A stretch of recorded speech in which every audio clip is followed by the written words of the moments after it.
with a story that I heard, one of the stories that I heard from my grandmother as a child. A long time ago, on this land right here, this land is called Flakamish. In the old days, they signed a treaty in 1855 in the house of the Lummis. They couldn't say Lummis, so the white people said Lummi.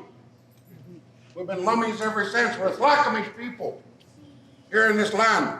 And a long time ago, there was one of our elders went up here to Comaqualshan, Mount Baker. He was fasting in a place now known as Wells Creek. While he was up there fasting, he had a vision. In his vision, it told him that he had to cut down the grandfather of all the old growth trees. The grandfather tree was the largest cedar tree in all of this land. When he called his traditional people up there, he said, we're going to follow this big tree and we're going to make a giant canoe. All the young people started laughing. They said, that's foolish. What are you going to do when you get your canoe done? How are you going to get that canoe down to the salt water? This is the dumbest vision we ever heard of. We don't know part of it. The old people are crazy. So the traditional people, they went up there and they listened to the old man.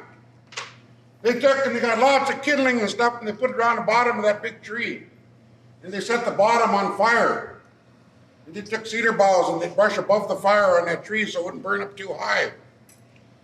As that old tree was falling, they were praying and singing songs to it. Pretty soon the tree fell over. When the tree hit the ground, the old man had a big ceremony for that tree that fell down. All of this land started shaking like a big earthquake from the falling of that big tree. He told all the women, pull the bark off from this tree and separate the bark from the outside bark. And save the outside bark in strips this wide and make them 5 and 6 feet long. So they separated the outside bark from the inside bark. The inside bark is what our baskets and our clothing, our hats, our cedar blankets are made from. The trees of the wood that comes out will make our totem poles, our houses, our canoes, and everything out of. So he told the men, he said, you guys get busy and start making a giant canoe out of this tree. Everybody said, okay, and they start carving this great, big, huge canoe. Young people would come up in the mountain and they'd say, you guys are crazy. Whatever are you going to do with the canoe up on top of the mountain? How are you going to get off from here? You're wasting your time, you crazy old people. The old people kept working, carving this big canoe.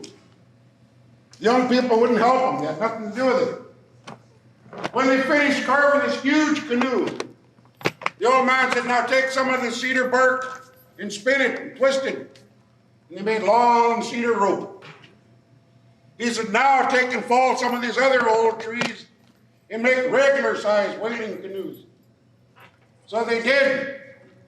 When they were finished, they tied these long cedar ropes out to these whaling canoes and they attached it to the giant canoe. They got in the canoe and they started putting all the roots of all the different plants in there for food. They went out and they gathered all kinds of berries and bushes and they put it in the bow of that big canoe. The old man, he went down to the watering hole where the animals come to drink. He reached down in his medicine bag. He opened up and he took the magic powder. He went over and he threw it in the water. And he left. He went back and they finished putting all the things in the big canoe.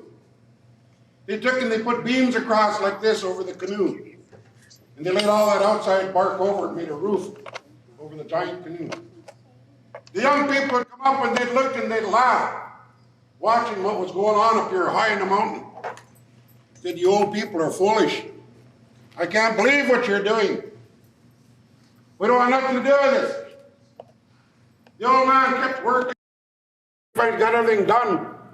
He went over to the watering hole where he put his magic powder. And all the animals are laying down sleeping. They drank from that water. He went over and he gathered 2 of every kind of animals. And he put it in the big canoe. Pretty soon he grabbed his drum. He took his drum and he started singing. That's why you hear these drums, like what you heard on the big drum. When you hit it, you've got the sound of thunder. This represents the lightning. And when you hit the 2 together, makes the sound of thunder, see him? So he took his drum. He climbed high up on top of the canoe and he started singing. As he sang, flummox started coming down from the sky. Rain. It rained and it rained and it rained. Pretty soon he looked down from the mountain. You could see the water down here at flooding, here on this land. The salt water was coming up toward the mountain. Young people were running ahead of the flood. They didn't make no preparations for this. The old man got all the people to get in the canoe. They got in and they pulled their ladder in behind them. The young people came up. They didn't know what to do. They couldn't get in the big canoe. They were hollering, "Save us!" And the traditional people just kept drumming and singing inside their canoe. They couldn't hear the young people. The young people didn't want nothing to do with the making of that canoe. So the old people said, "You stay where you want to stay. You didn't want to work, so you ride out the storm the way you want to ride it out."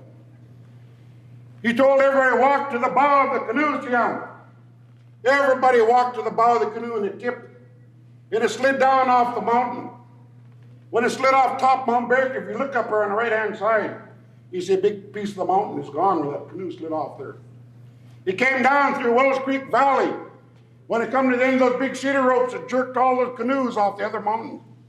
And they come sliding down that valley, making those creek beds. And the creek bed dump into the valley, to the main rivers. They slid off the mountain into the giant salt water. They floated way out there for many, many moons.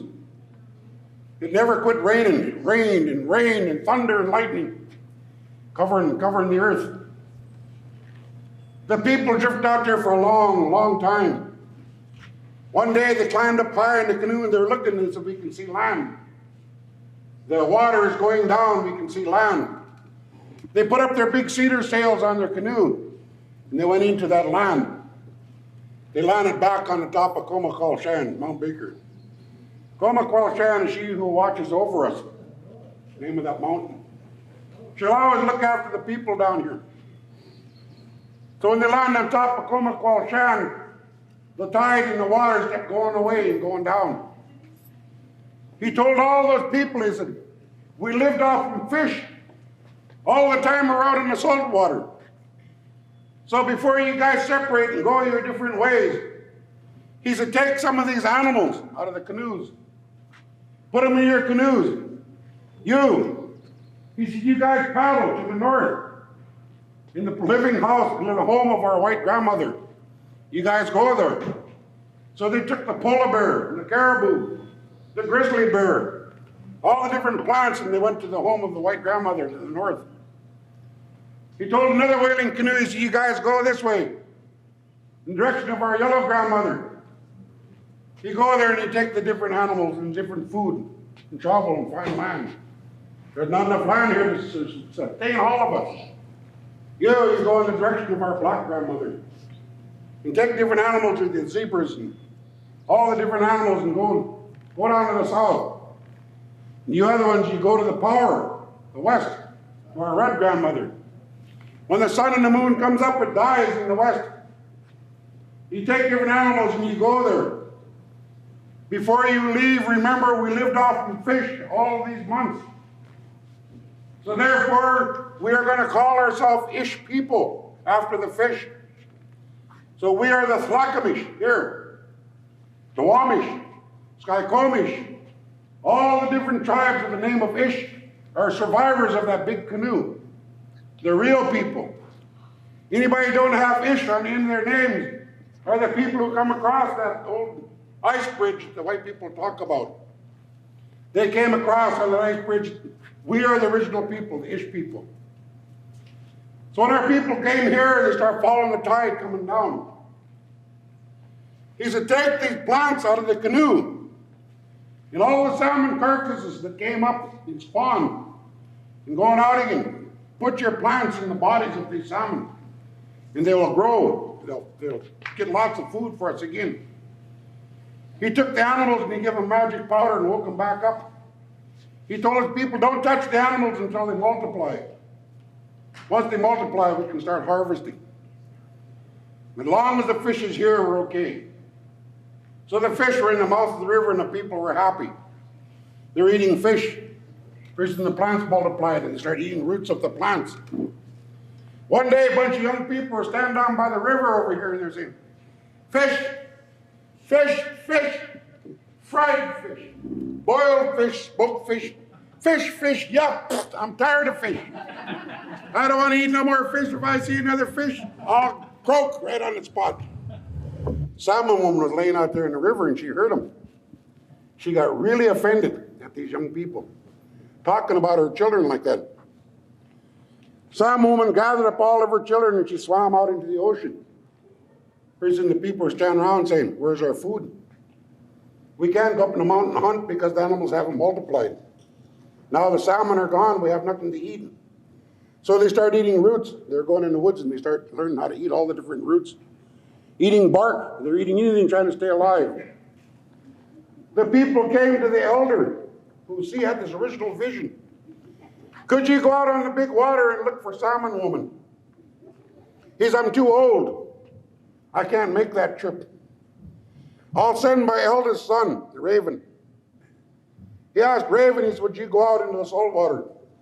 Look for salmon woman. So Raven said, sure. Get as much food and stuff you got and put it in the canoe and I'll go look. He paddled out amongst the San Juan Islands. He went way out on the big water. Out there for days looking for salmon woman. He looked all over. He couldn't find her. Pretty soon fog set in. He was lost. He had no idea which way to go home. He had run out of food. He had no more food.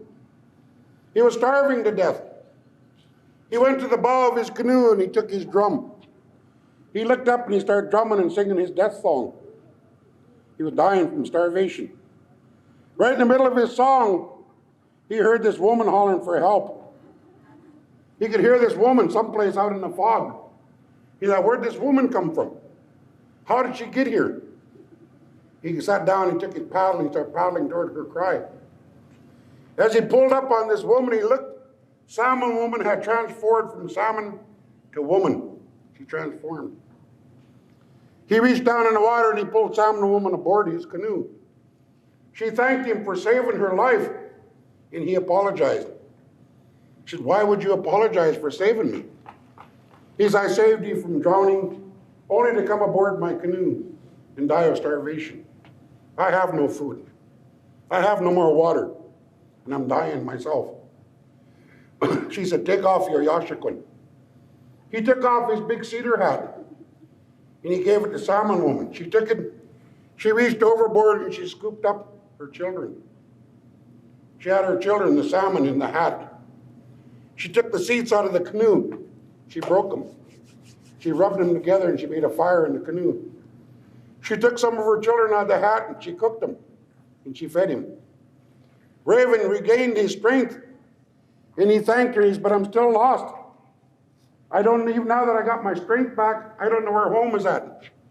I have no idea where I am. Some woman said, take your hat and dump it back in the water. I'll tell my children to jump. They know where the river's at. When they're jumping, you paddle and you follow them. They'll take you back to your home. So the salmon start jumping. And the Raven, he start paddling. They follow the salmon as they jump going back to the river. They came around and he said, I know where I'm at, San Juan Island. Come around, he said, Lummi Island. He said, I know this, my home. Came around Lummi Island, Point Francis in the mouth of our reservation.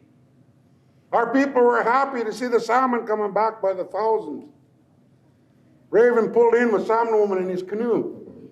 He said, I've asked her to become my bride. She said she'll have all her children in the mouth of this river, and you're welcome to take all the salmon you want. Once they go past our village, you're not to touch them. When they go into the house of the sleeping salmon, the spawning bed, You're not to bother them. Everybody agreed. They said, yes, we'll do that.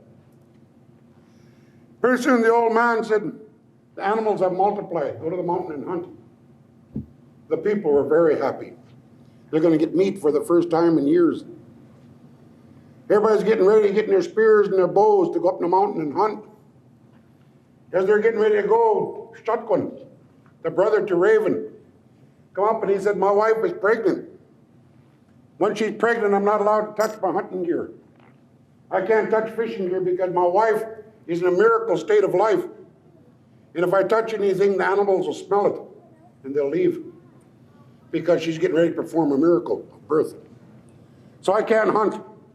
Raven, would you hunt for me? He said, of course I'll hunt for you. So Raven went up the mountain with the rest of the warriors. While they were gone, Shotgun's children started crying for food. He looked around the village, he said, none of the leaders are here. Nobody would even know if I went up to the sleeping bed of the salmon and stole some. I could get them and bring it back and feed my children, nobody would know the difference. So away he went up the river. He got up there and he got down on all fours and he started crawling around the river. He reached out and he grabbed the king salmon. When he grabbed the king salmon, all of its kind rolled over and died and started drifting down the river. He reached out and he grabbed the silver salmon. When he done that, all the silvers rolled over and died and started drifting down.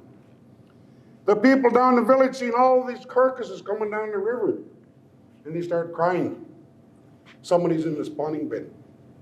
Somebody had broken their promise and they went into the spawning bed. They were wailing and crying, and the men come off the mountain with their animals.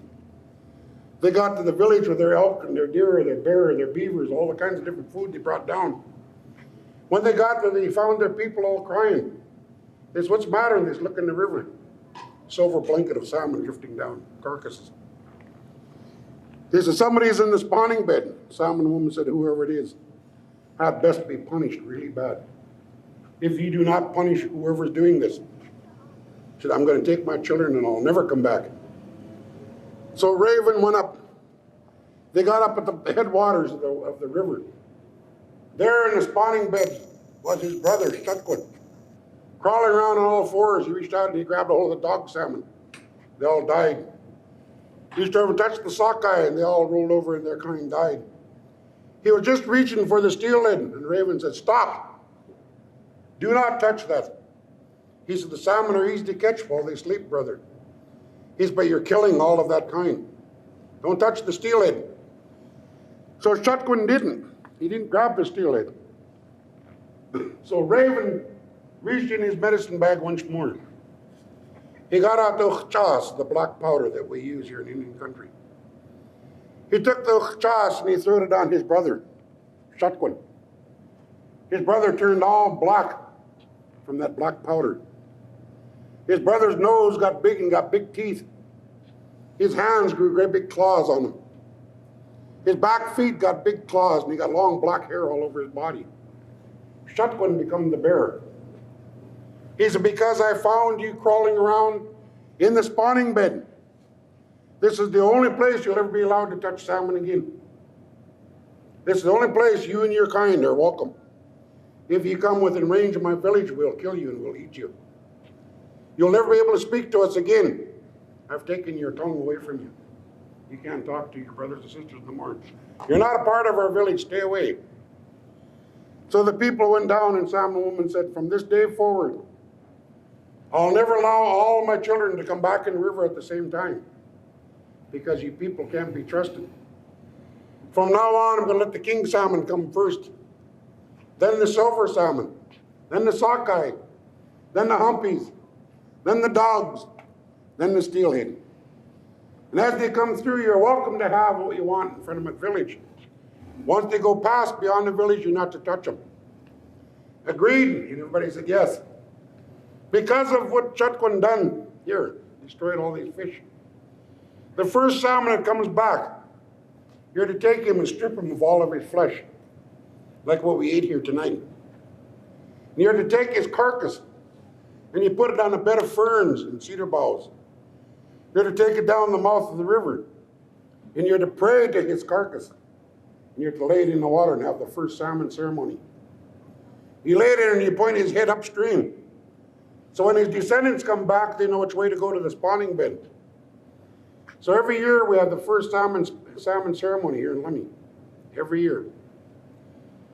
Our people no longer go down by the river and complain about the food they have to eat. The bearer stays away from our village. He's no longer allowed to come back here. Salmon woman is the totem pole down there on the far right. That's why we carved that particular pole. So that our people know not to complain about the things that we get. The Khonitam people tell the same kind of story, except you call it Noah's Ark. Anything that you have, we have because we're brothers and sisters. Just another form of things that we hear as children. Stories that we hear as children, every legend you guys heard for the past 6 days is a piece of the creation myth. I just come home last night from my Auntie Vi's party in Swinomish. Her party lasted for 6 days. They had storytellers from all over the Northwest for 6 days telling stories, almost 24 hours around the clock. Somebody was standing up in the woods telling Indian legends. These are the myths that put together the creation story. You guys have the same thing, except you call it your Bible, I believe. Beginning of time. Our old people had no way of sitting down and writing. So everything was passed down through oral history. We didn't have no alphabet. How would you spell Ayalasquatiakayasayam? How would you write that down?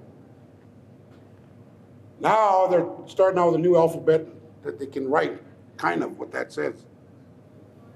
We're learning our tongue all over again. In our stories, there's so many different beautiful stories that we heard from our old people. I don't know which ones you guys have heard. Have you heard of the Longhouse? Did Bill tell you that? Did he tell you about the Longhouse and the dogs? All right. There's lots of these different legends that are they're good, happy times. Very good, happy time. Everything that we have has a legend behind it. These here, these things. A long time ago, there was a young man. This young man had eyes for a beautiful young lady. He went to her house and he was asking if he could take her out. The father came out of his car and get away from my daughter, you scrub. He said, what did I do? He said, nothing. And why can't I take her out? He said, you can't carve. You can't hunt. You can't make a canoe. You don't have no horses. He said, you're of absolutely no value. I don't want you around my daughter. The young man sat down looking like this. He sat there and he said, oh, what am I going to do? So he sat there for a long time, praying deep in his heart. He went up in the mountain. When he got up in the mountain, he took his scarf and he pulled it down. We always wear a scarf. And when we want to pray hard, we pull it down because these are ears. If I'm trying to talk to her, I can see him back there going like this. I can see her over moving her side. And it's distracting what I'm trying to talk to. But if I pull this down, I don't see all the movements going on around here. I can focus all of my attention to here. So the young man went up the mountain. He sat down underneath Pelocton, the old cedar tree. He pulled down his scarf. He put a shawl over his head like Mount Baker. If you look at Mount Baker, she's got a white shawl on. She's into a fast. She's showing us we don't need to take in all the stuff that we take into our bodies. She'll fast all winter long and biggest part of the summer. Next month, if you go up here and you look and you'll see her, she'll open up her white shawl. And there'll be the berries. There'll be all the stuff come back again. Showing us that we don't need to have all the stuff that we have. So while he was sitting under the cedar tree praying for a gift, high in the tree he could hear something. And every time he'd hear this, he'd hear a pretty whistle floating on the wind. He thought, this must be my gift. I'm hearing what must be my gift. He listened with his heart and you could hear it again. and he looked up in the cedar tree. And here was a cedar tree pecking in the tree. The old woodpecker pecking up there. Every time the woodpecker would peck away, you could hear this beautiful whistle on the wind. The woodpecker looked down and seen him and it flew away. He thought, what did I do wrong? What did I do wrong to scare this away? It might have been my gift. He sat down, pulled out his scarf, and he started praying again. Further up the mountain, he could hear it again. He'd hear that pecking in the tree. He approached the tree, the woodpecker see him, and it flew away again. He felt bad. He thought, what am I doing? I'm doing something really wrong. Maybe I am worthless. Maybe I never will have no gifts. I can't even catch up to a stupid old woodpecker. So he knelt down on the ground, he put his hand to the ground, he reached his medicine bag, and he put his tobacco down. He prayed to Mother Earth, he throws him up to Father Sky. He said, please let me receive this beautiful gift. While he was doing that, he had a vision that he should get down and crawl and sneak up on him. So he sat down, and first you could hear it further up the mountain again. As that woodpecker was pecking in the tree, you could hear that beautiful whistle floating on the wind. This time he got down on his hands and knees and he crawled. When he got up to the tree, he looked up. Here was his hollow cedar limb. The woodpecker was pecking holes in this limb. As the woodpecker was pecking in this limb, a gentle breeze was blowing through the valley, and a beautiful whistle was coming out the other end. He said, this must be my gift. He went over to Pelocton, the cedar tree. He asked permission. May I climb? He climbed up the tree and he grabbed the hollow cedar limb and he broke it off. He got down on the ground and he put it to his arm. And he measured it and he broke it again. He wasn't a carver. He couldn't carve. But he did the very best that he could to honor the woodpecker, and he carved on the end of the woodpecker's head. Like I say, he wasn't a carver, but he did the best he could. He carved the woodpecker's head and he got down there. Awa. Awa. He thought, what did I do? I broke down this beautiful gift of the woodpecker, and it won't work. So he sat down and he held it to the east, where the sun and the moon is born. And he prayed all night, holding the gift of the woodpecker. Just breaking daylight, he had a vision. The woodpecker had to be on the limb. So he got a piece of wood and he did the very best that he could to carve a woodpecker. He set it on the limb and it would fall off. He'd put it on the limb and it would fall off. He finally took his knife, took a piece of his breechcloth. He tied the woodpecker to the limb. Took his knife blade and he put it on the woodpecker and he broke it off, leaving the blade underneath the woodpecker. He took the only thing he had of value was that trade knife. He walked over to the cedar tree that gave him the limb and he set it there, thanking that cedar tree for giving this to him. He took it and he put it on his back and he went off the mountain. When he got down off the mountain, he went to the old direction of the old women, our white grandmother. And he called on his white grandmother to come and aid him in his quest. So he turned to the north.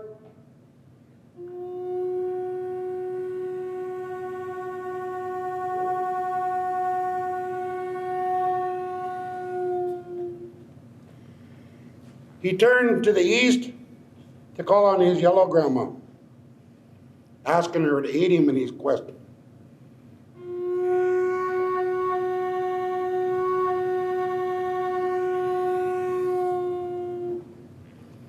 He asked his grandma from the south, his black grandmother, give me the power and strength to win the heart of the young lady. He called on her power.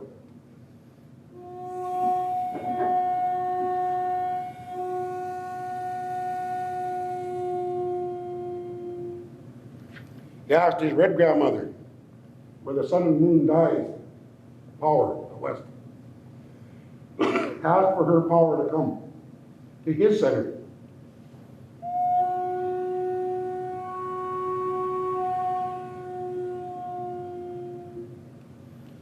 played to the woman the first time, the Indian love flute.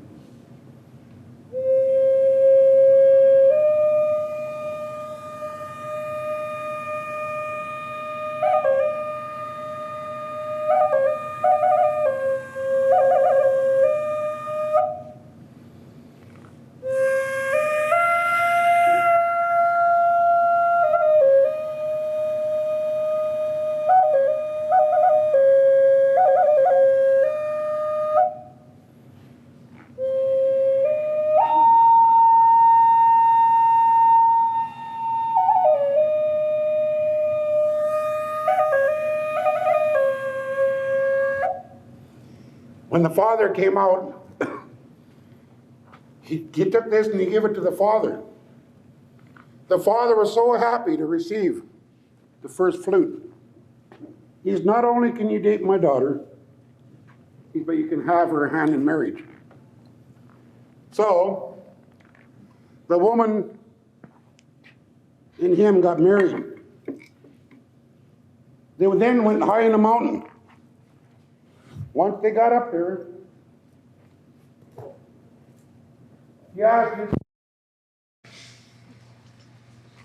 to take and look for the same kind of power so they can be equal. So she sat under a tree and she received. So anytime you see this with a head on it, you got a love flute.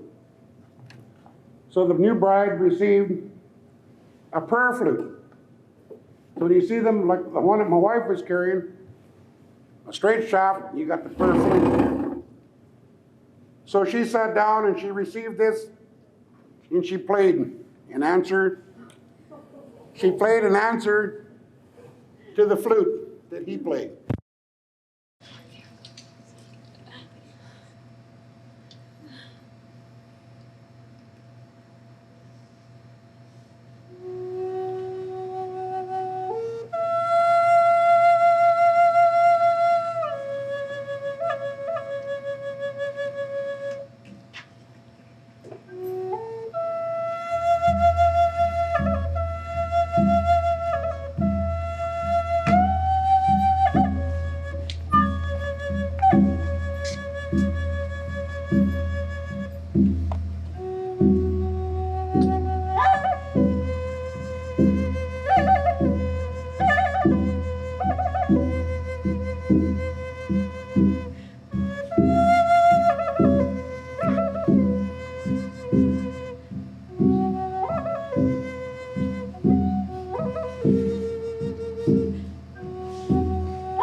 That there's how flutes come into our land.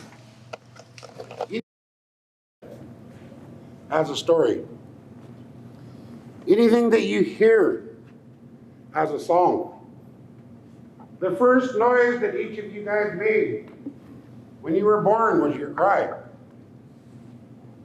And when you cried, your parents, your aunts, your uncles, your nieces, nephews, and your grandparents cried with you. Not tears of sorrow. They were rejoicing because of the miracle that happened. Miracle that happened in their midst. So they shed tears with you. But if you listen to cries, you'll hear the songs of our people. Because a cry is not always something bad. Sometimes it can be something beautiful.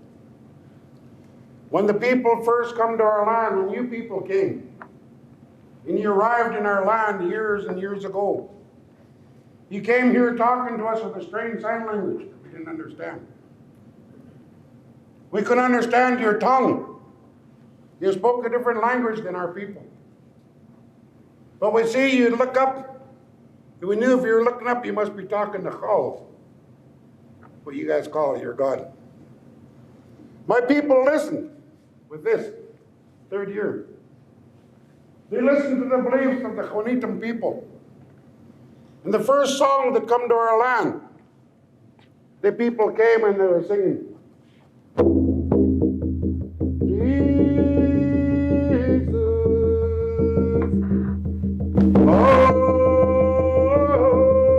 loves me, oh Jesus,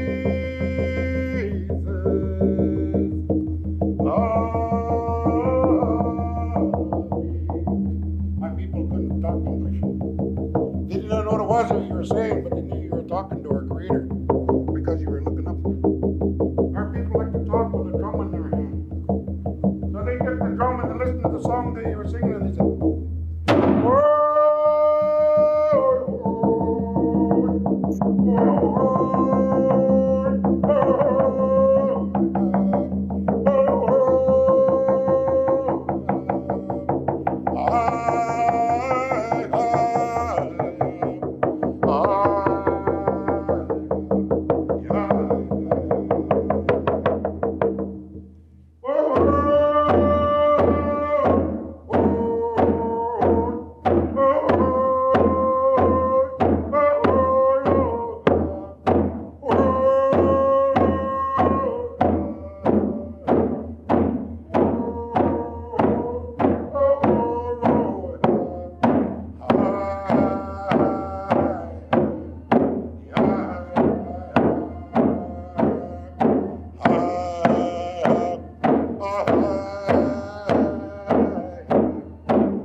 take and Indianize them with our drum. We practice our Indian 365 days of the year. So we overpowered these people with our own belief. And they went back to their land, but they left that strange sign language with us. And it's called the Northwest Indian Shake. Our people still practice it, but they use bells, candles, to talk to the Creator with, and to do healing work with. I came up here and I was standing in this room and I heard some people like you guys standing down there and they're singing. But they were singing from here and they're singing to the Lord. How come they ain't singing from down here? How can you talk to the Creator when you're only talking from here? You have to sing from way down deep. Those people were singing a pretty song. I didn't understand the song myself, but I always have a drum. And I listened to them and they were saying, we're standing on holy ground. We're standing on holy ground. Will the Lord is with us and answer thanks holy. Oh,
songs you want in Indianize them. I love to sing. I love the feeling of the Lord. I love all the things that our old people talked about, that taught us. Amongst all the things that they taught to our young people, they taught us how to talk with our heart. When I listen to people and they're singing to the Lord, I'll say, how come they can't really get down and boogie for the Lord? That's the other thing. How come you don't boogie for the Lord? Why don't you really get down and get that juice pumping inside of yourself? You're talking about something greater than yourself. Why are you talking with a low voice? I never could understand them. I heard them another time standing here and had a funeral here. And they were singing, Amazing Grace, how sweet the sound, like me. I once was lost, oh, but now I am found. I was blind, but now I see. Oh, oh, oh,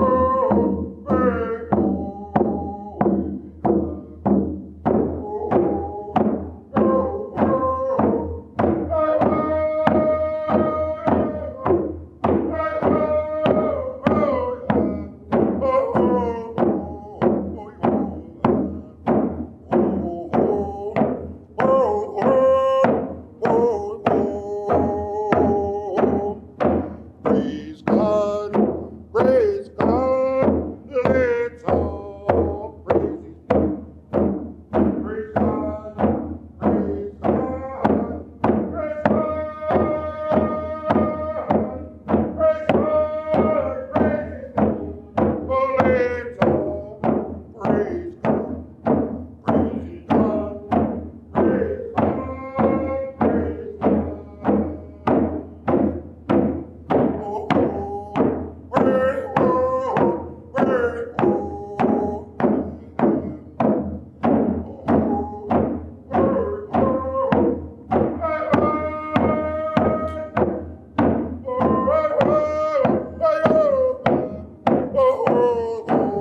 praise God, praise God, praise God, praise Everybody sing with me. One more story, one more short story. Up here by Ferndale, a long time ago, there was this little fat skunk. Somebody notice something? As I point at you, you have to tell me your name. This little skunk was laying up here above Ferndale on the river bar. Sun was shining really bright. Little skunk was laying there, little feet sticking up, pointing at the Creator. Oh, he's just thankful that all sunlight was hitting him. He was so proud, just laying there. First he went to sleep. He was laying there just having a really good sleep. First here come all these rotten people waiting around down here. All you guys come along up the river. We got a day off. What can we do? Little skunk was laying there asleep. Let's play ball. We don't have a ball. Rex said, I know where there's one. Look at that little spoiled eye laying over there. He's got a real round little hole poach. Just perfect. What do we do about it? Ed said, I'll go get it. They said, go ahead, Ed, get it. So Ed reached over and he snuck down and he grabbed that little hole poach. Little skunk was laying there sound asleep. He didn't even realize somebody stole his hole poach while he was sleeping. He was laying there sleeping away, and all you guys went along playing baseball with it, smacking it around, going down the river. Little skunk, he woke up. He stretched around, his little stomach was just rumbling. Oh, boy, man. I really got a bad case of wind. Really badly. Nothing happened. He reached back and he said, somebody stole my hole poach. Oh, no. He went down the river. You could see your guys' tracks going down the sandbar. And he was just crying. Little buttocks and hanging down. Little snot. crying so hard. He was going down the river and he was singing his little cry song looking for his old poach. Eli and his boat, boat, boat. Eli and his boat, Eli and his boat, boat. Eli and his. He come around the corner and here's this gray, big stuck one, big bear. Big bear was down there and he was getting a drink. Little skunk was just crying, and the bear looked at him and said, "Spoil your life. What is wrong with you? The sun's shining. You can't ask for a more beautiful day. How come you're blubbering around?" He says, "I was laying up the river and minding my own business." He says, "I woke up and my stomach was just rumbling, catching it." He says, "I went to lift up my leg and he says, nothing there. Somebody stole my old poach." He says, "I've been tracking, coming down here and I see where they've been coming this way. Have you seen them?" He says, "I did." He said, "Those old painting people down there, they had green paint, and yellow paint, and white all over their clothes. He said, they had a great big stick. You know, Rex, he'd throw it. Oh, Ed, he'd stand over and smack it. The little skunk said, "What? He was hitting my old poach." And he did. He said, "Oh, no. Which way did they go?" He said, "They're going down the river." Little skunk said, "Oh, poor Eli."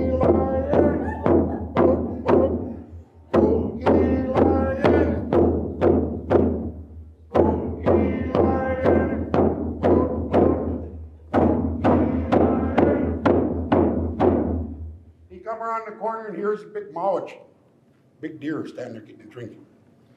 He's touching him. "Spoil lies, what's wrong with you? You're leaving a trail of boxing behind you. How come you're blubbering? What's wrong with you?" He was, "I was up the river sleeping, getting a suntan. He's those rotten guys they're painting down there at Lummi come along and they stole my old poach."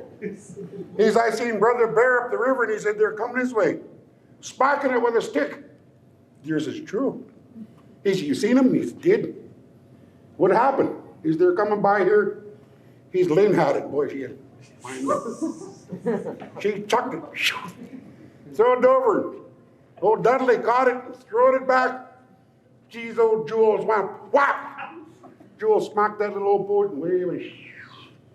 The little skunk said, "What?" He hit it, and he said, "Yes, he did." Jules hit it so hard it went flat. Oh, no.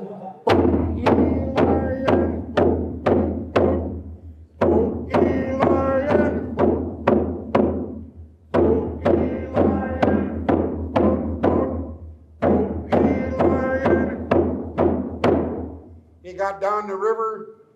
He looked way out in the middle of the river, and there was a channel, big salmon, laying there, one eye open, sleeping. He said, "Spoil eye, what's wrong with you?" He's, "I was way up the river, sleeping in the sunshine." He's, "Those rotten people that came to Lummi and painting everything around here. They stole my old poach." He's, "How do you know?" His Brother Bear told me they seen him. Brother Deer said they're coming this way, and their tracks show that. Have you seen them? Chanook said, "Yes, I did." "What were they doing?" He was, "They were smacking it around with a big stick." "What? That's you. What'd they do with it?" His old Mark wound up, wind that thing all up, and it goes behind through it. Old Mark wound up, whap! He hit it, and the skunk said, "Oh no, now what?" He's landing way out in the middle of the river. "Did it drown?" "No." Chanook said, "Shirley jumped in and she swam after it. Brought it back in. They're throwing it going down the river." Oh, those skunkies start crying again.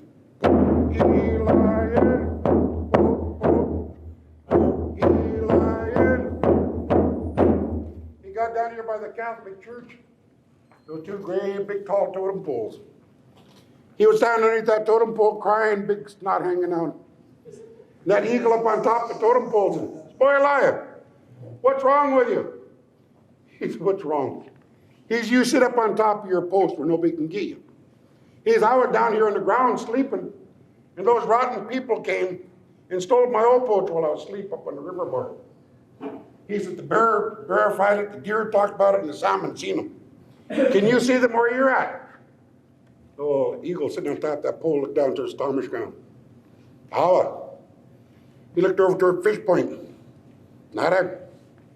Looked over toward Point Francis. Can't see them anywhere. Looked over toward the travel center near the big baseball field. He's there they are. He's who? He's all those rotten people. They took their paint. They painted a great big diamond out in the field. They put another diamond right in the middle and one over here, and they're calling it home base. He's all those people are scattered all over the field. And they're using your rowboats for a baseball. No, they aren't. He says, yes, they are. He's, by God, they took and they wound up. Darby was up on home base there, and she had her bat. Already. Margaret was out on pitcher's mound, winding up that poor little old bush, and little Skunk was watching. He's, oh no, she spit on it. She spit on it again, and she threw it.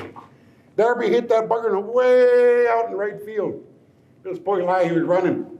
Going as fast as he could, and that rotten old Rex got there ahead of him. Caught it and chucked it over to second, over to third, back to first, come back in home. Darby got in safe. Little Skunk's little tongue was just hanging out, and he's just sweating. How am I going to get the whole boat back with all these people? Paced around over and whacked it again. He'd run away out there and he couldn't catch it. He said, all right, I'm going to just stay out here. I'll hide in the tall grass. He went away out in center field and he was hiding in the grass, squatting down. He was looking, boy, they hit a home run. Here it comes. Boy, he went running out there and he jumped up and he caught it. And he put it back on. Here come Ed and said, I'll get it. Ed went over and the little Skunk got so scared he lifted his tail and really bad. Oh, geez, it was stinking. Just horrible smell and floating around. Everybody backed away and they said, gross. Yeah, I'll get it. Paul's log grabbing. He went over and he went to grab him, little Skunk lifted his tail and he squirted again. Every time somebody tried to steal it, he'd lift his tail and squirt again. That's how come to this very day, if you get close to a skunk, they'll lift their little tail because they're afraid you're going to steal their old butch.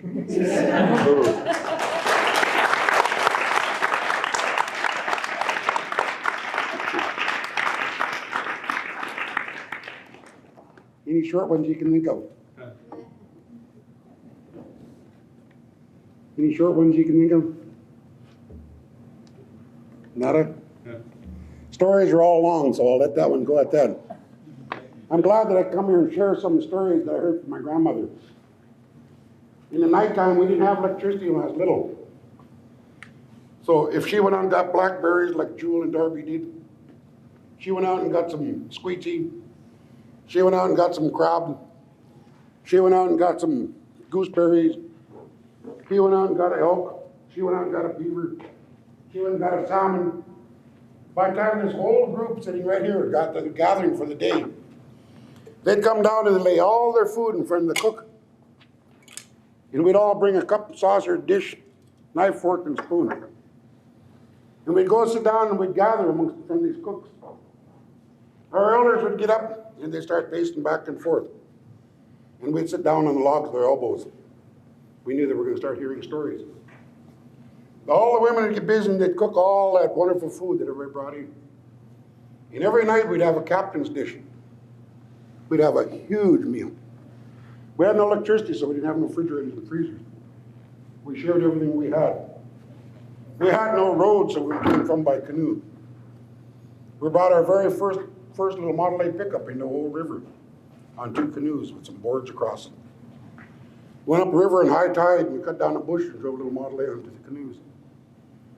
When we drove down to the river, down to the village, waited for the tide to go out, and then we put 2 planks down and we drove it off. We had the first car in that village. And we'd sit there every night and we'd hear these wonderful stories from all the old people. And we'd share food.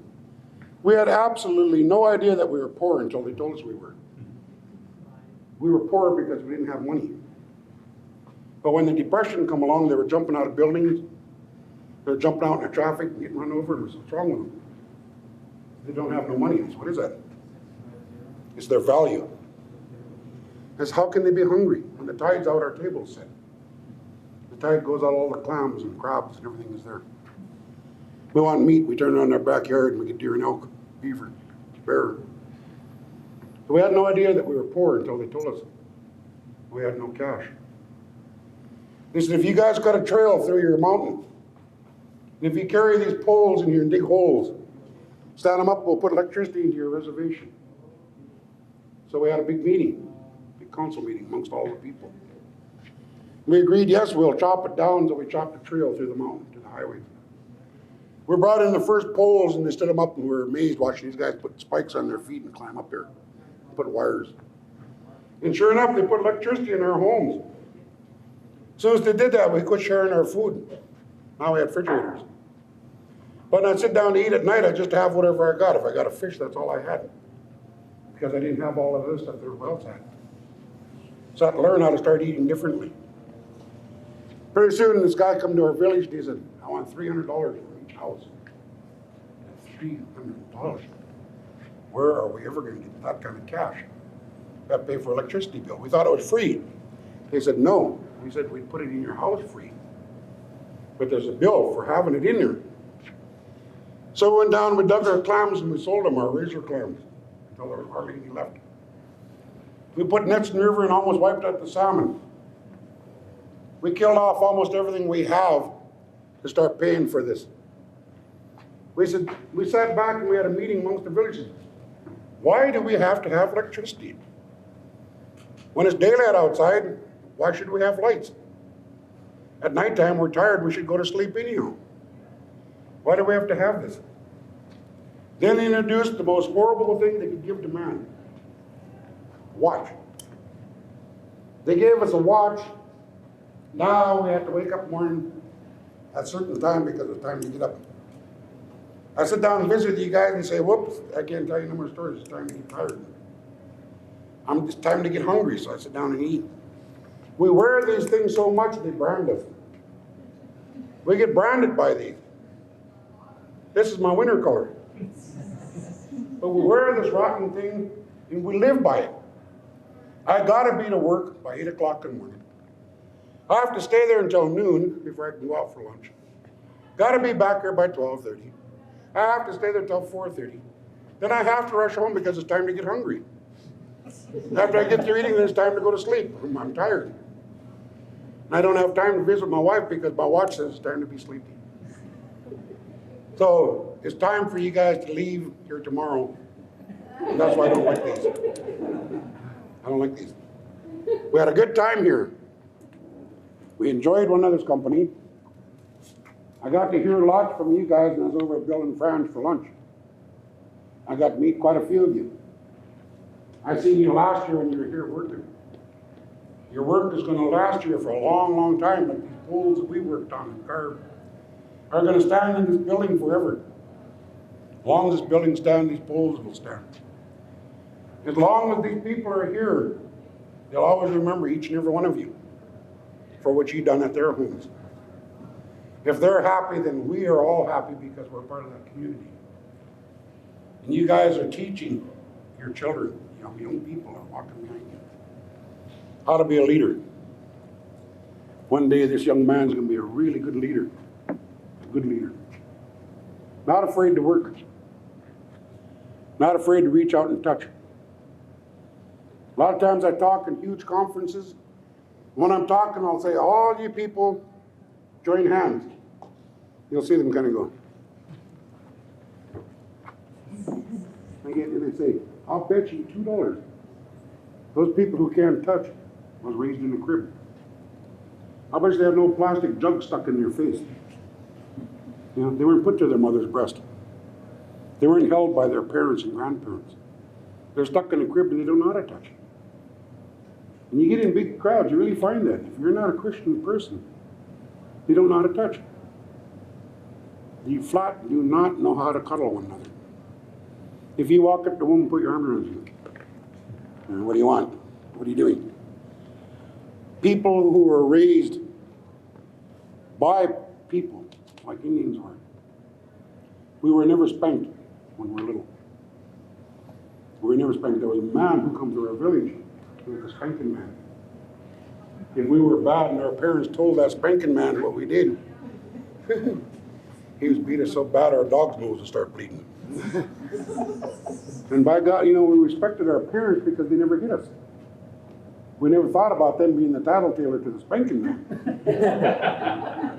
But every village had a spanking man. And boy, he could really wallop you. a good one. Yeah, you know, when he died, the whole village cried. All of us children, we grew up. That old man passed away. We felt really bad. Because he was the one who taught us right from wrong. And if you do something wrong, he wasn't afraid to lace it to you. And it's really good for you guys to be teaching what you're teaching here. You see, you're teaching my little friend to be a leader. You're teaching him how to touch. That's what you're teaching him. And that's good. Like I say, one day he's going to be a real good leader, as all of you are. So I'm really glad that I can come here. I'm glad that Mark and Frank told me to come up. They told me to come up during the week, but I was at a funeral. My spiritual son passed away. Then I was going to come yesterday, but it was my aunt's birthday, 89. So I went down to her last day of storytelling. They had 6 days in Swinomish. And all the storytellers of the Northwest were there for 6 days straight, telling Indian legends every day, all day long. So I went there, paid my respects to my aunt, told some stories there and sang some songs. But my heart was here with you, and I knew you guys were busy. I knew that I could catch you on your last night before you go home. And tell you how proud I am of the work that you're doing. How proud I am of you young people for all the efforts you made to make it this far to come here to our land. I hope that you take home something with you of our people. I hope you take home some of the feelings that people laid here out on this floor. So I'm very glad I can be here with you. I'm glad that my wonderful friend Dean and Dudley are here, as they always are. These people are our producers. We made some records, we made some videos. They're Song of the Planet, the name of their program. We have videos out, we have CDs out, of Indian songs, drums, flutes, called Arctic Refuge. We're fighting that fight up in Alaska, where they're building a pipeline through our sisters and brothers' land. So a bunch of us got together and we donated songs and stuff to go to fighting that pipeline for those people up there. So on behalf of these people, I'm very honored to be their friends, because this is the kind of work they do all over the world. Any place there's something going on, we go there and we try to battle for it. My brother Jewel just come back from Chile not long ago, been in Africa, Italy, almost any place on the continent, he's been there traveling. Going there fighting for indigenous peoples. I just come back from Australia, the East of Mayan people. So we travel all over, and I'm glad that you guys are doing the same thing, spreading goodwill. For listening to these words. Glad that I got to share your table with you tonight. And I mean more than just food, I mean spiritual food.